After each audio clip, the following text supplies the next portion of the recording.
What's going on, guys? It's your boy Elisha here. Welcome back to God. This is the show where we discuss everything in the world of football from the past week, and by we, I mean myself and you, of course. As always, the loyal, passionate, beautiful people in the world of football. We got a lot to talk about.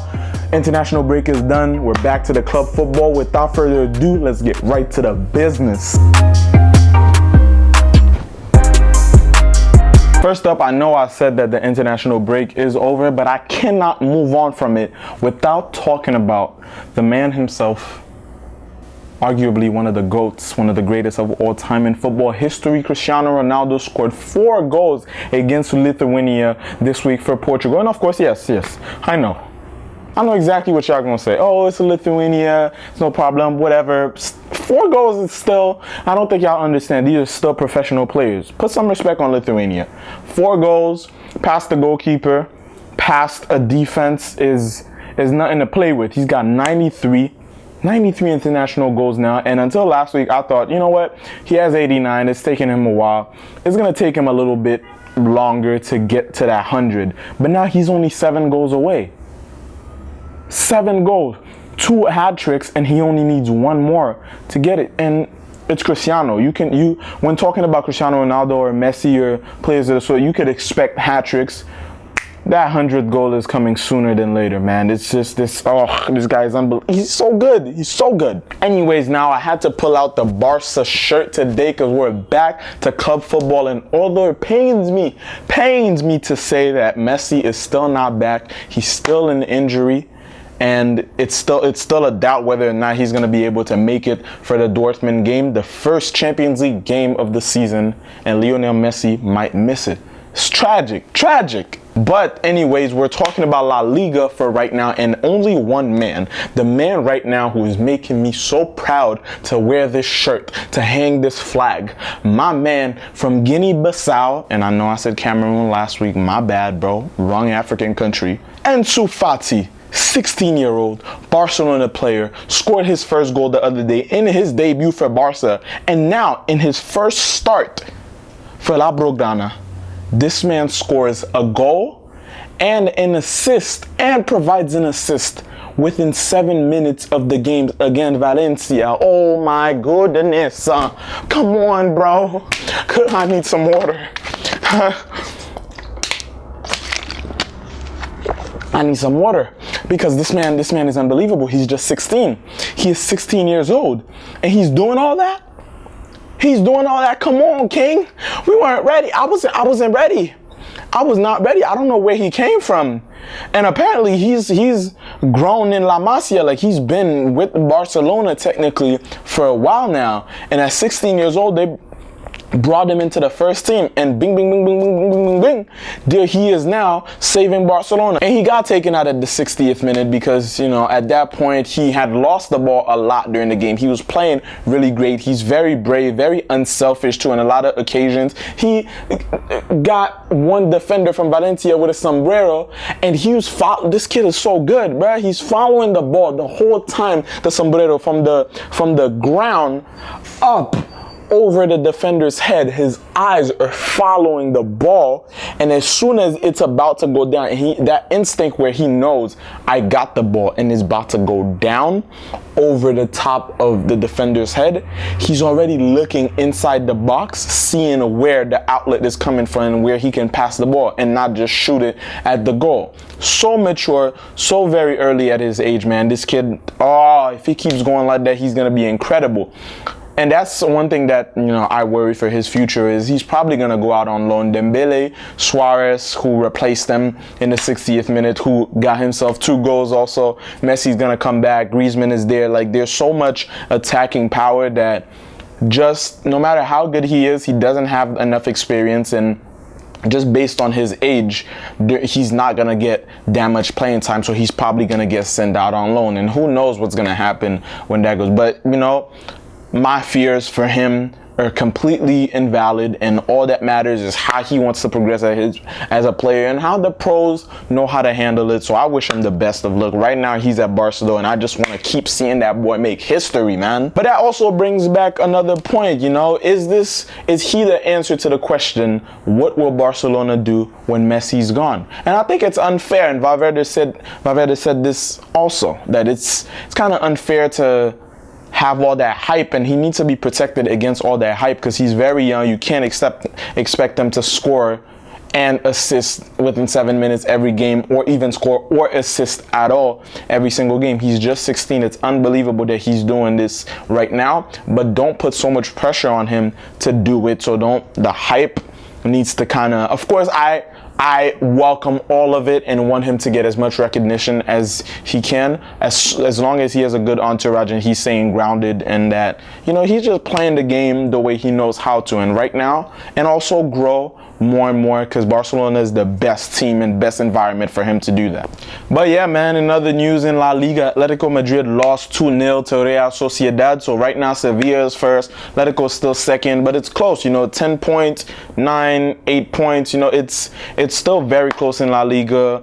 Barca's coming back, getting those wins. So right now it's looking a little bit balanced. It's looking a little bit more entertaining. You know, we don't see that Barca and Real Madrid are like clear favorites to win the title. Some of the other teams who are usually strong but not, you know, who don't finish it all the way through are at the top right now. So I'm excited to see how this season is going to unveil. Of course, you already know what your boy is repping, but I still want to see some good football, and I still want to see a competitive and entertaining season. That's what I'm here for anyways. That's why you here too. But also this weekend, but jumping into Germany in the Bundesliga this weekend, Red Bull Leipzig versus Bayern. Very, very, very intense match. Highly anticipated, as you know, Leipzig are kind of on the top of the Bundesliga right now. Not kind of, they are the #1 team in the Bundesliga. So Bayern being the reigning champions for 7 years now. Dortmund also trying to contend for that title. It's very close right now. It's very close. Leipzig still has their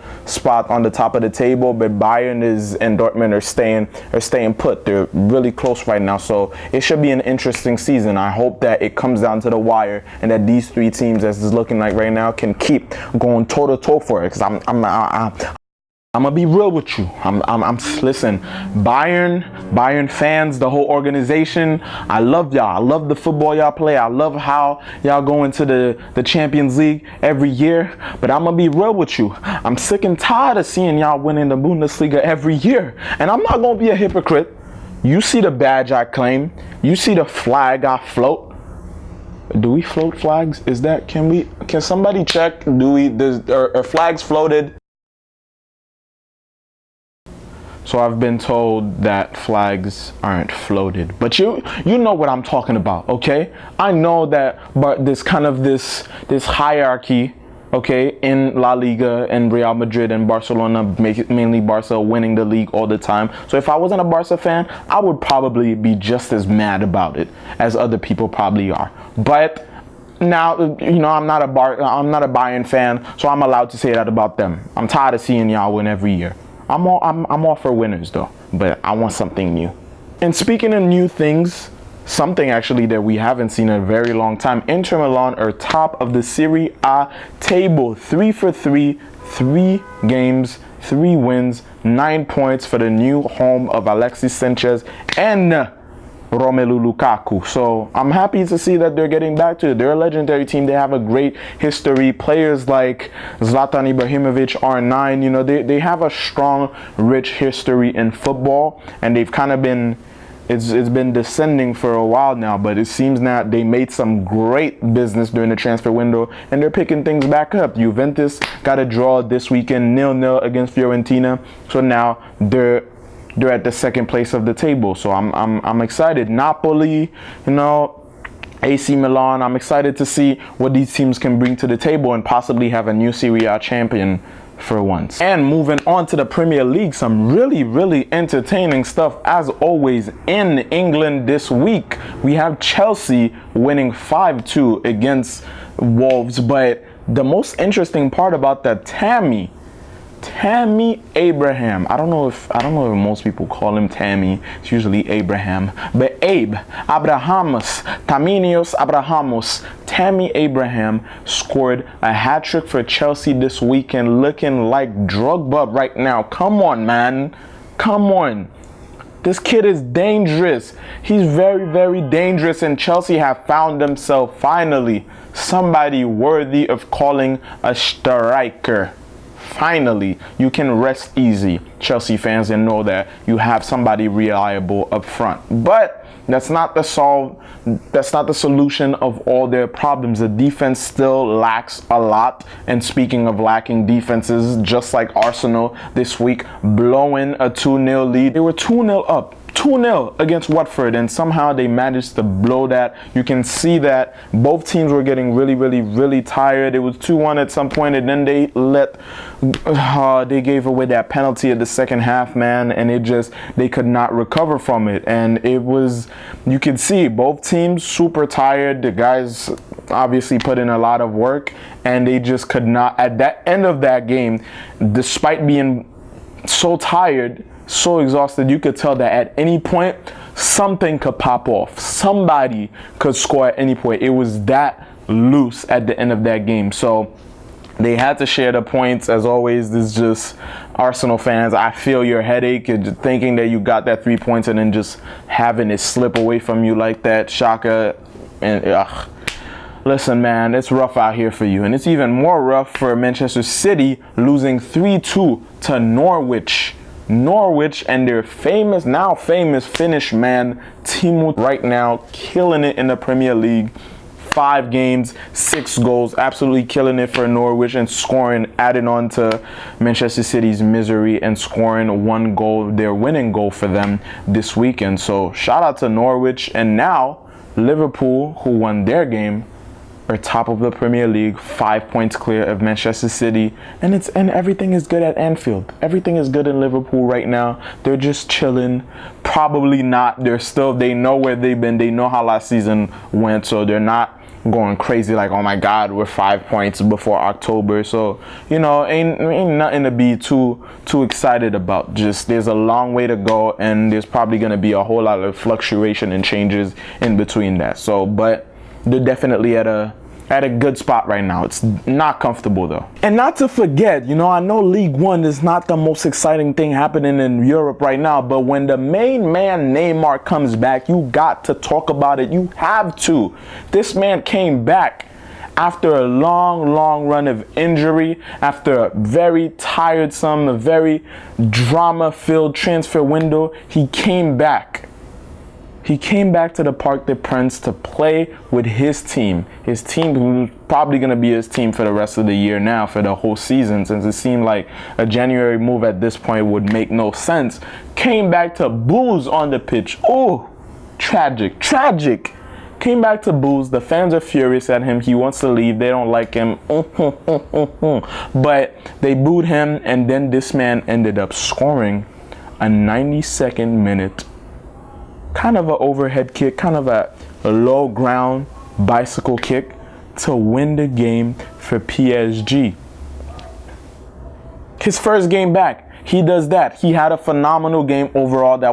He wasn't just absent the whole game and then scored one of those. Had a great game, scored the winner, and hopefully he can do the same thing in the Champions League. He's not going to play the first 3 games because he was banned from his antics of last season.